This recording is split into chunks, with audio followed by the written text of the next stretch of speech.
The city of New York was actually experiencing a massive nervous breakdown. There was palpable fear in the hearts of people in the streets of the city at night.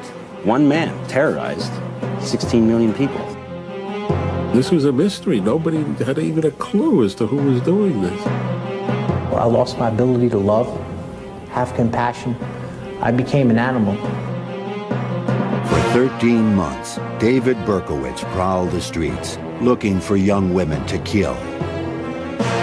He called himself the Son of Sam and stirred up the emotions of hardened New Yorkers with his haunting words and hateful deeds.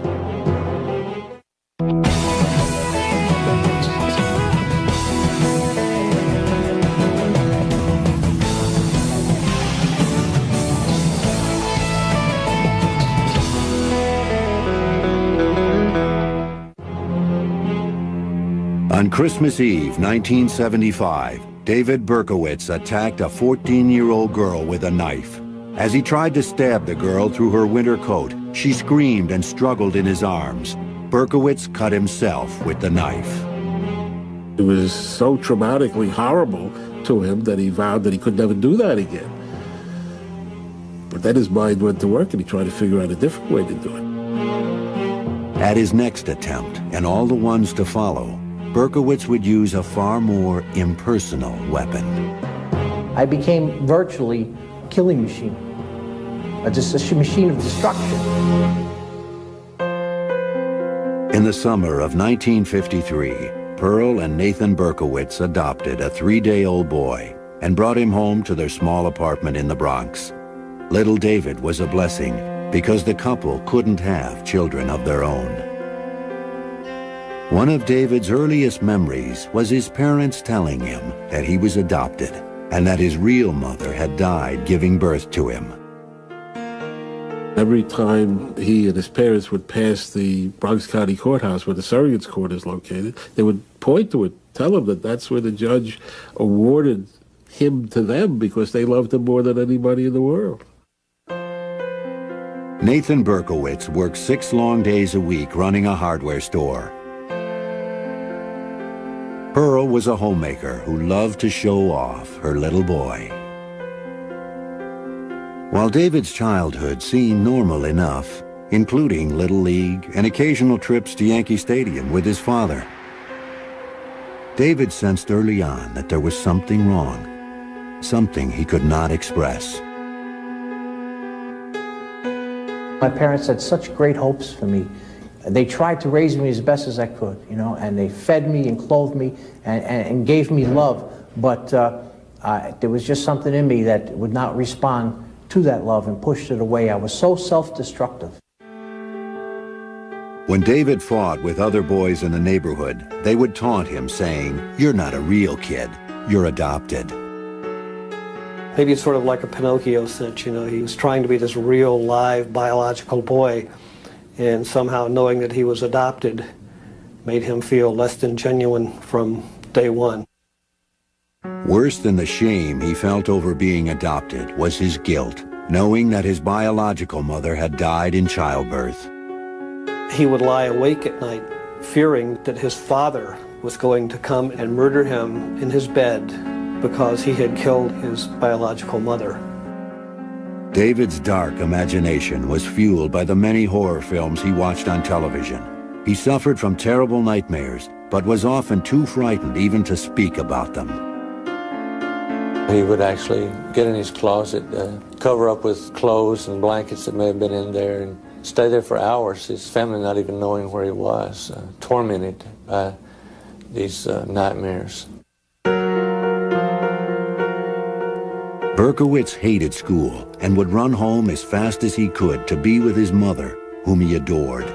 She was only too happy to dote on her only child.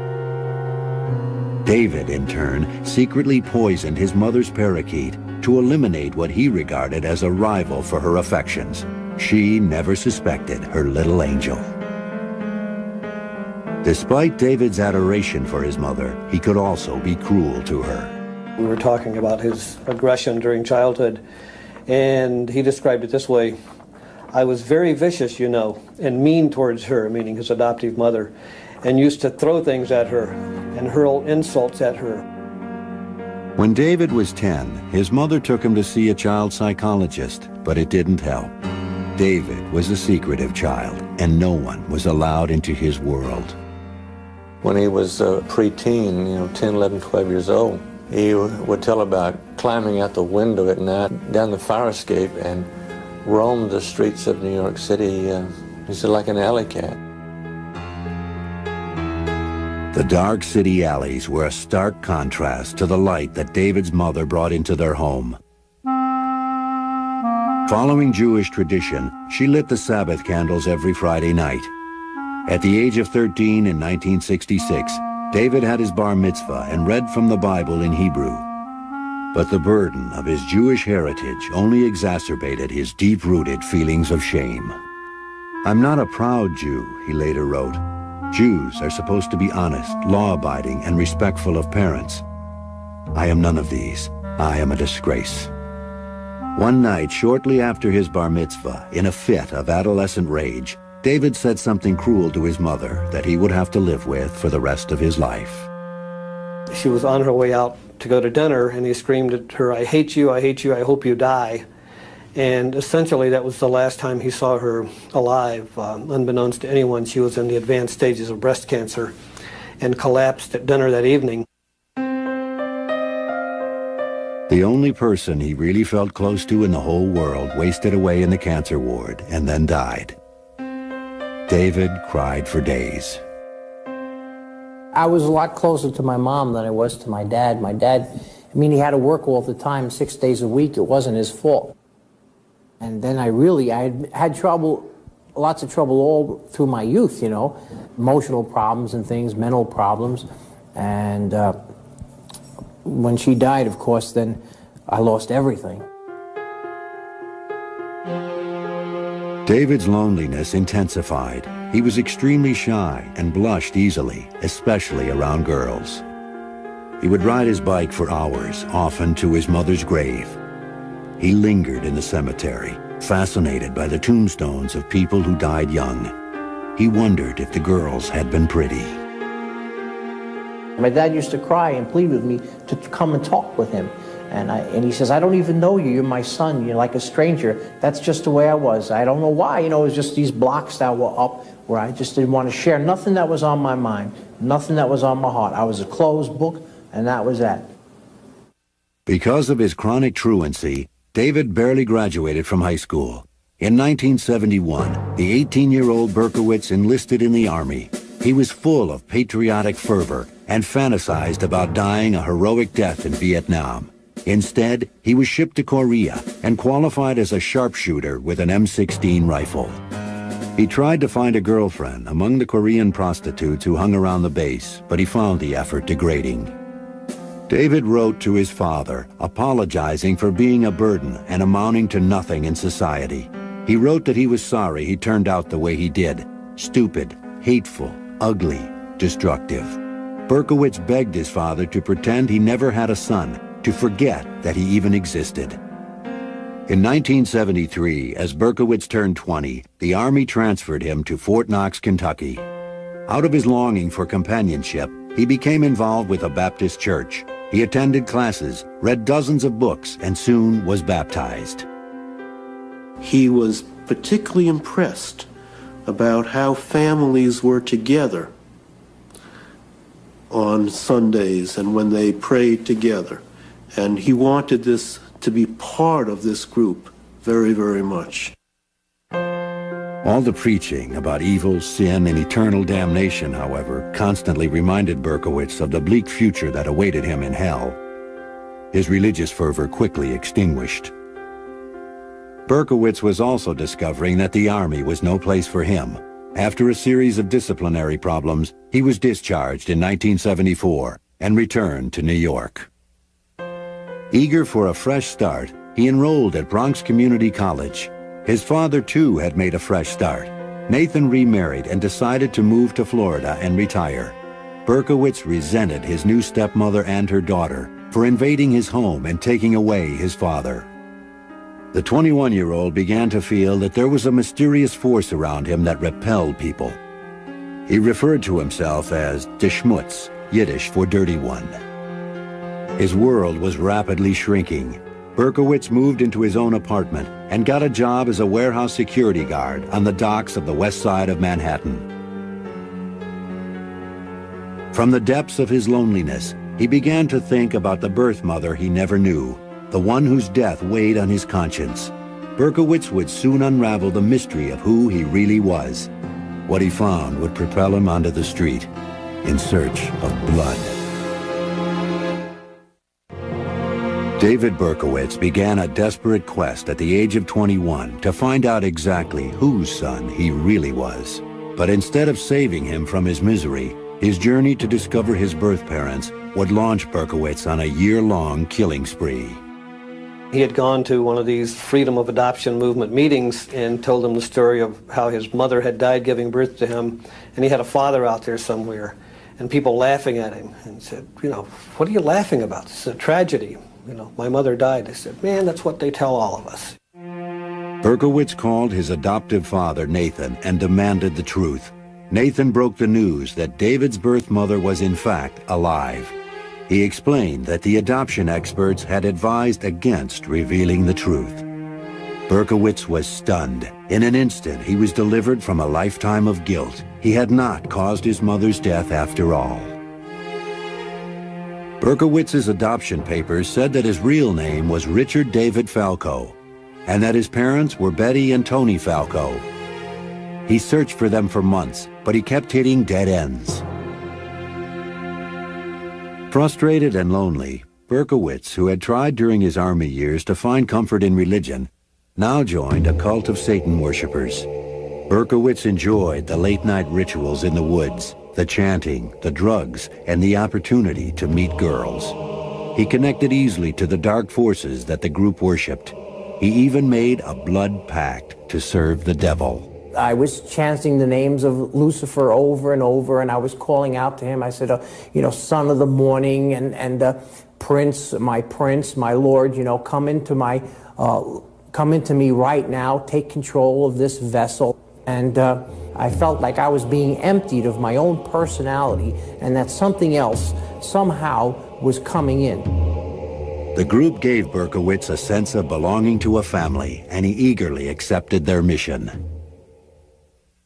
His other mission, to track down his biological parents, was finally accomplished after a year of searching.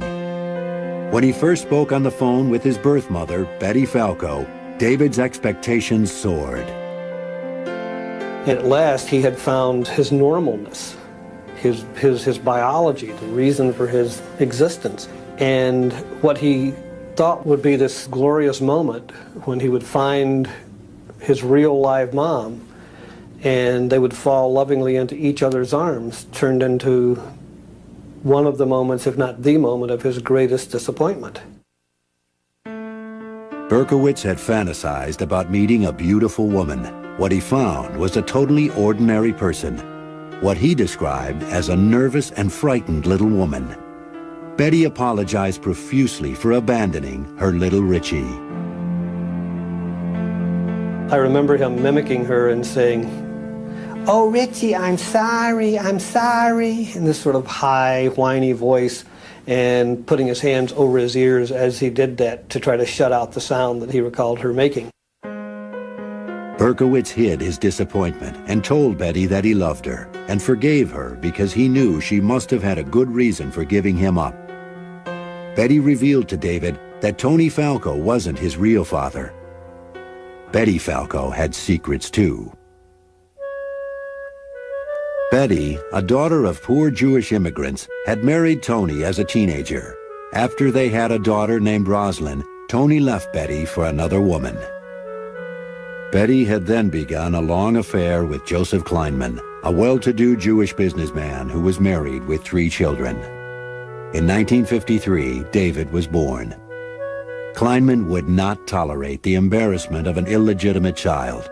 Betty too felt guilty and ashamed and quickly made arrangements for an adoption. He learns at the moment of his imagined rebirth that he had intruded upon the lives of these two people who were simply together having sex. Berkowitz's relief over not having killed his birth mother quickly turned to anger.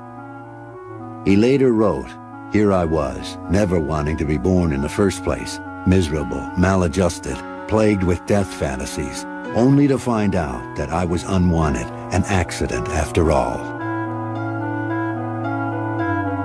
This moment of truth lit a fuse in Berkowitz, but he never let his feelings show. For a while, he even maintained a relationship with his half-sister and her two daughters, who called him Uncle Richie and would jump into his arms when he arrived for dinner. His sister seemed to be going out of her way to try to make up for all the things which he hadn't had, and as much as he wanted to believe it, he knew that it was false, that he was still this sort of counterfeit human being. He was adopted. Berkowitz's visits grew less and less frequent, then stopped altogether. He later wrote, "I was getting a very powerful urge to kill most of my natural family. I fought hard to keep these thoughts from becoming actions. So I just stayed away altogether." The 22-year-old Berkowitz mysteriously told his half-sister that he would never hurt her or her daughters. Instead, on Christmas Eve 1975, Berkowitz attacked a 14-year-old girl in the Bronx with a small knife. The rage David had managed to keep under control for so long was starting to crack through his quiet exterior. The attack was too close a physical encounter for the withdrawn Berkowitz. The girl fought back, screamed, and escaped. Berkowitz decided that next time he'd use a gun. That Christmas Eve, a serial killer was born.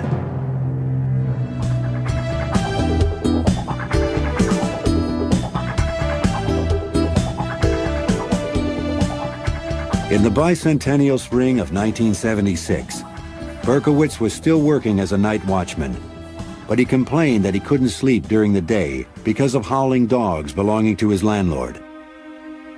He quit his job and moved to an apartment on the Hudson River outside the city, only to find more incessantly barking dogs in his new neighborhood. From 1976 to 1977, Berkowitz drove a taxi, worked in the post office, and tried to live with his paranoid feelings. He would often drive to the beach and sleep in his car for a few hours of peace. At the beach, David took long walks trying to sort out his scrambled mind. One day, he made a decision.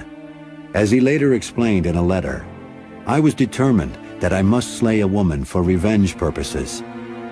For all the suffering, mental suffering, they caused me." The 23-year-old Berkowitz paid a brief visit to his adoptive father in Florida. Nathan witnessed his son staring in the mirror, pounding his head with his hands. He tried to get David psychiatric help, but the young man refused, saying no one could help him, that it was too late. When Berkowitz left Florida, his vengeful fantasies grew more concrete. He drove to Houston to visit an old Army buddy who innocently helped Berkowitz buy a .44 caliber Bulldog revolver to protect himself, Berkowitz said on the long trip back to New York. Out of the darkness of his rage, the weapon was his final solution. In his tormented mind, the barking of the dogs became unbearable. With his anger and sexual frustrations mounting, it was just a matter of time before Berkowitz would express himself with his gun. The demons inside David Berkowitz were driving him to hunt the dark streets of New York City in search of a woman to kill. Only that would free him from his torment. On July 29, 1976, Jody Valenti was dropping off her friend Donna Loria in the Bronx. Berkowitz drove by and saw the two girls laughing and talking. He parked his car 2 blocks away and walked back. Then he circled the car at a distance, like an animal stalking its prey. Jody turned her head and saw Berkowitz's piercing eyes. She said, "Who's that?" As Donna turned to look, Berkowitz pulled his gun out of a brown paper bag and fired. In the silence that followed, Berkowitz was frozen. Jody pounded the car horn. Berkowitz popped out of his trance and ran. Donna's father burst out of the apartment building screaming for help as he gathered his daughter in his arms. But she was already dead. Jody survived a bullet wound in her thigh and was able to give police a description of the killer. As Berkowitz fled in his 1970 yellow Ford Galaxy, he sang happily to himself. "I felt some peace," he later said. "While I didn't have a physical sexual orgasm, I certainly had a mental one. After a shooting, it was like I was walking on air." He didn't know if he had killed anyone until he read the New York Post that afternoon. After that, Berkowitz was out every week, cruising neighborhoods that bordered highways. In the fall of '76, he wounded 2 more young women, as well as a man who he probably mistook for a woman in the darkness. Donna DeMasi was shot in the neck. Joanne Lamino was paralyzed from the waist down. And Carl De Niro would end up with a metal plate in his head. Berkowitz was nervous during these first few attacks because he realized he was crossing over the greatest moral divide. "I was cognizant of finally being able to pass that point in which a human plays God," he would later confess. "I was anxious, excited, and tense." Berkowitz also got excited over the thought of being a hero. He fantasized about rushing into a burning building and saving women and children. Almost every night when he was driving around looking for someone to kill, he always had a full emergency pack in the back of his car, at the same time looking for someone to save. On a frigid night in January 1977, Berkowitz, with his gun in his pocket, cheerfully helped some stranded teenagers push their car out of a snowbank. And yet, later that very same night, Berkowitz crossed paths with Wall Street secretary Christine Freund, who was in a parked car with her boyfriend. She was shot and killed. Her boyfriend was unharmed. Up to this point, police still had no clue that the murders were related. The detective assigned to Freund's case sent the bullets to the ballistics lab for analysis. I walked into the ballistics unit in the police academy. I met with George Simmons, and my purpose of going there was to meet him specifically, not his boss, not another ballistics detective, but him, because I had a lot of faith in him. And as I walked in, he said to me, "Joe, we have a psycho here."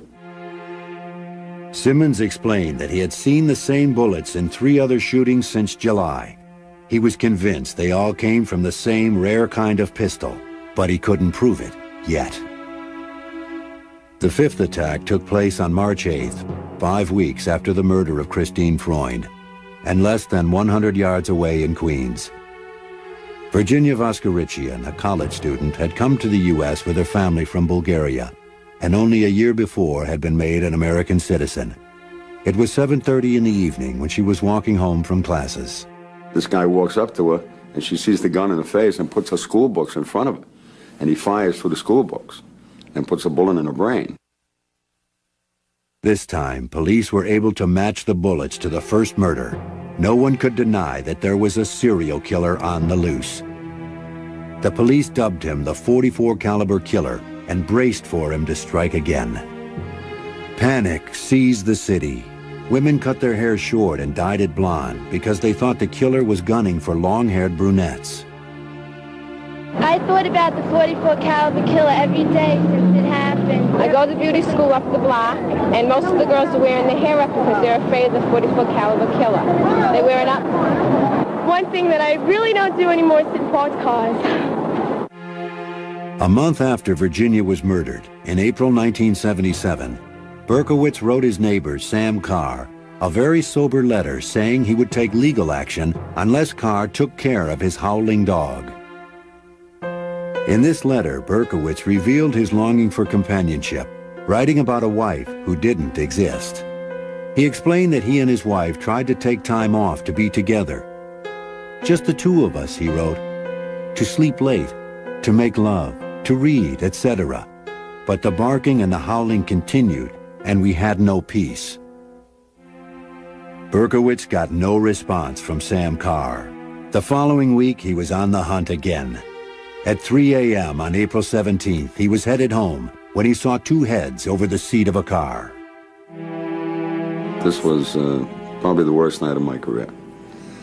I was in charge of the nighttime detail. And we always felt, in investigating homicides, people are creatures of habit. So we always cover the areas where they already hit. Less than 4 blocks from where Donna Lauria was killed, Berkowitz waited as a patrol car passed by and disappeared. He walked toward the car, dropped a note at the scene, and then fired. Valentina Suriani and Alexander Esau were both shot and killed instantly. The note Berkowitz had dropped at the crime scene was the first solid lead for the police. It said, "I am deeply hurt by your calling me a woman hater. I am not, but I am a monster. I am the son of Sam." "I love to hunt," he wrote, "prowling the streets looking for fair game, tasty meat. I don't want to kill anymore. No, sir, no more. But I must honor thy father. I want to make love to the world. I love people.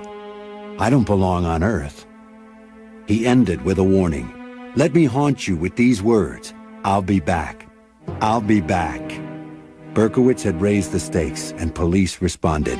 A task force was formed to coordinate the search for the killer. It was the most extensive manhunt in the history of New York. Somebody came up with the theory that the MO of this particular shooter was exactly the same as a scenario on Starsky and Hutch. We sat and watched every Starsky and Hutch episode. That's how minute we got about this thing. A few days after Valentina and Alexander were murdered, Berkowitz wrote another letter to Sam Carr, saying that his life was destroyed and he had nothing to lose anymore. "I can see there shall be no peace in my life until I end yours." A week later, Berkowitz shot and wounded Sam Carr's dog. The New York papers appealed to him to turn himself in. Berkowitz responded with a dark, chilling poem to the Daily News. It read, "Hello from the gutters of New York City, which are filled with dog manure, vomit, stale wine, urine, and blood. I am still here, like a spirit roaming the night, thirsty, hungry, seldom stopping to rest, anxious to please Sam. I love my work. Now the void has been filled." On June 26, 1977, Berkowitz staked out a disco in Queens. Sal Lupo and Judy Placido were wounded but survived. Because he was faceless, because he was coming out of the shadows, because he would strike from behind, everybody figured anywhere they were, this guy could be over the hedge or around the corner, waiting to get you. There was palpable fear in the hearts of people in the streets of the city at night. One man terrorized 16 million people. As the first anniversary of the killing spree approached, the city still cowered in fear, wondering who the son of Sam really was and what he had in store for them next. By July 1977, as the first anniversary of Donna Lauria's murder approached, one paper boldly proclaimed, "Death Day." Another asked, "Tell us, Sam, what have you planned for us tonight?" The streets were eerily quiet on the night of July 29th, and it passed without incident. 2 days later, on July 31st, Stacy Moskowitz and Robert Violante went out on a date in Brooklyn. Before Stacy left, she and her sister joked that the odds of crossing paths with the son of Sam were 1,000,000 to 1. That night, Berkowitz was hiding in the park as Stacy and Robert parked their car. He watched them as they played on the swings. Back in their car, they were kissing passionately. Berkowitz fired 4 bullets into the passenger side window. He stood there mesmerized and then ran. Robert Violante lost one eye and was partially blinded in the other. Stacy Moskowitz lived for 39 hours and then died. The entire city felt they'd lost a child. And the atmosphere the next day of the city changed from this terror to an anger and sympathy. You know, we're going to get you, you son of a bitch. Whatever happens, we're going to get you. By now, Son of Sam was so notorious that Stacy's murder made headlines all over the world. What he was doing was manipulating, dominating, and controlling society. And now this insignificant nobody, someone who feels like he's one grain of sand on a beach with billions and billions of grains of sand, he is important, and he finally has arrived. It was only then that the Son of Sam gave police the clue that would lead to his arrest. The night he killed Stacy Moskowitz, Berkowitz watched the police write him a ticket for parking his Ford next to a fire hydrant. A week later, he dutifully paid the ticket by mail. The police traced the license plate cited on the ticket to the name David Berkowitz.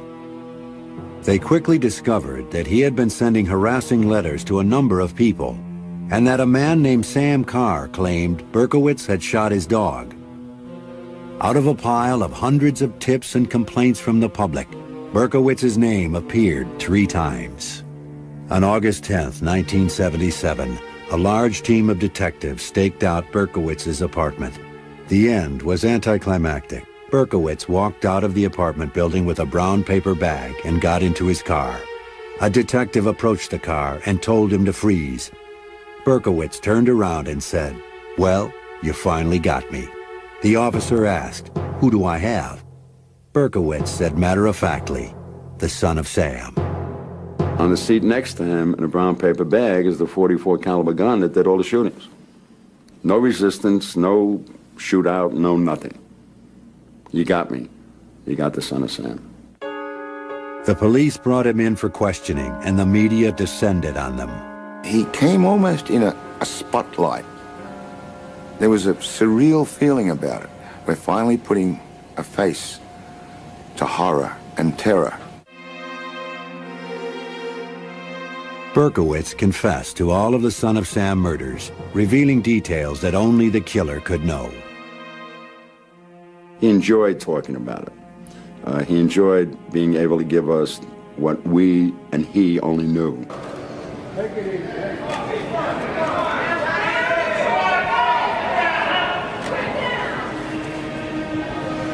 Facing the public for the first time, Berkowitz could not keep from smiling.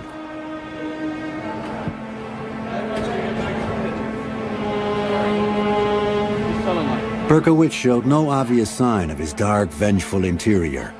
He was cooperative and polite. When detectives asked him why he had paid his parking ticket, he responded, "Because I am a law-abiding citizen."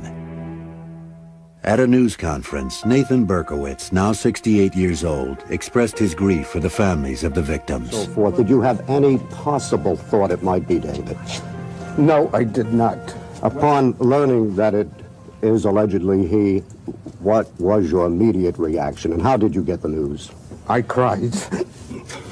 I think that's enough, gentlemen, with respect to any further. Berkowitz said he had been ordered to kill by demons originating from his neighbor Sam Carr, who he claimed was the devil in human form. For 8 months, Berkowitz was held in a bare-tiled room in the prison ward of the Kings County Hospital. A hearing was scheduled to determine if he was mentally fit to proceed to trial.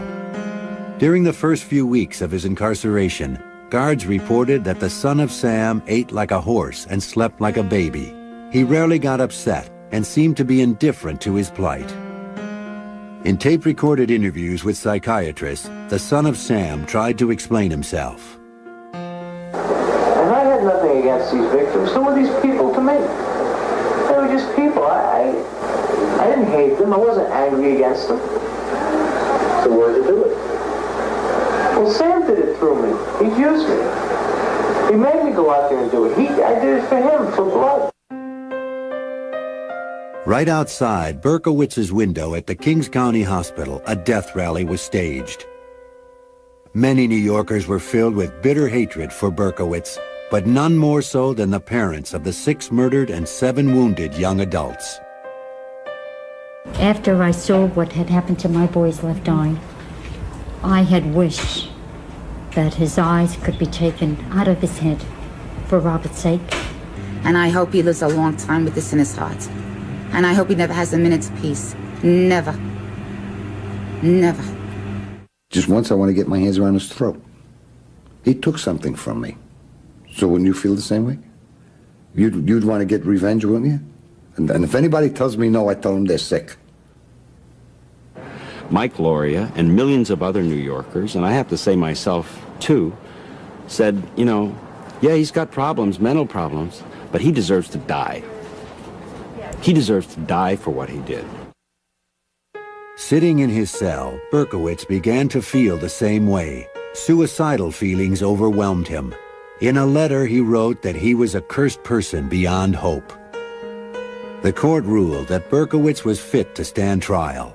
Ignoring his lawyer's advice, Berkowitz decided to plead guilty and be punished for his crimes. He asked to be put away forever so he would not kill again. Berkowitz wrote to his father, begging him to accept his decision to plead guilty. Once again, he told his father, "I failed you, but it's over now. Please, let me have a little peace." In May 1978, the son of Sam pleaded guilty to 6 murders.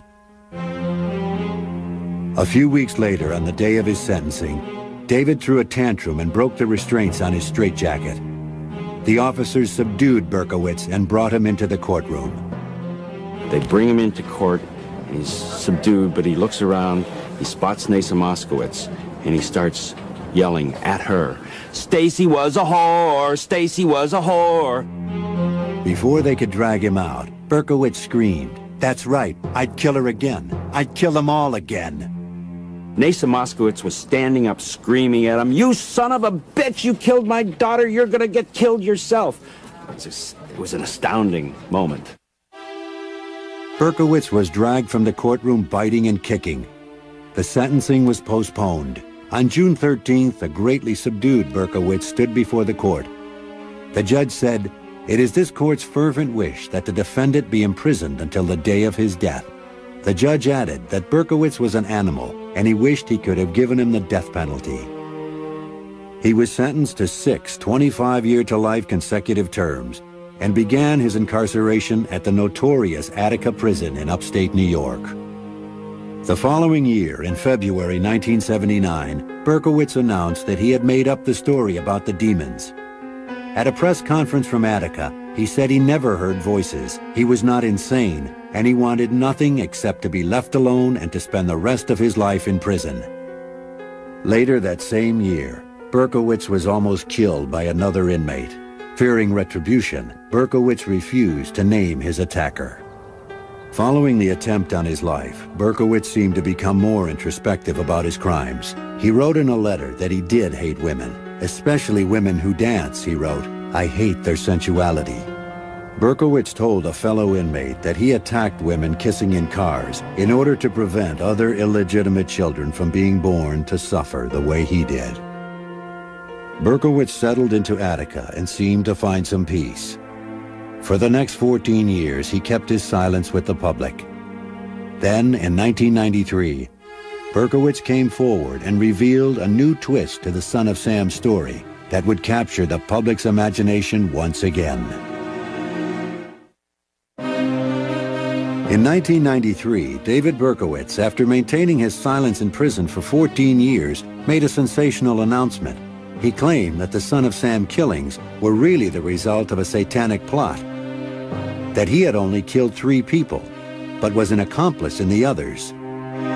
Berkowitz said the satanic cult he had joined in the early 70s had lured him into a conspiracy to bring chaos to New York City through a series of murders. I didn't know, I honestly didn't know that people were going to die one day, and I'm so very sorry that happened, and the people that didn't deserve it were just lost their lives, and I know that Berkowitz now claims that he pleaded guilty to all the crimes to get out of the cult and to protect his family from their vengeance. Experts who have studied Berkowitz's criminal behavior find the story unbelievable. David Berkowitz is a paranoid individual. He is not reliable. He is not the type of person that someone else would even want to team up with, nor is he the type of person that wants to share the glory with anyone else. He simply did it on his own. Berkowitz has been living in prison almost as long as he lived on the outside. In 1987, he moved to his present home at the Sullivan Correctional Facility, a super maximum security prison for notorious felons. Prison is a place of oppressive darkness. There's nothing here. Just look.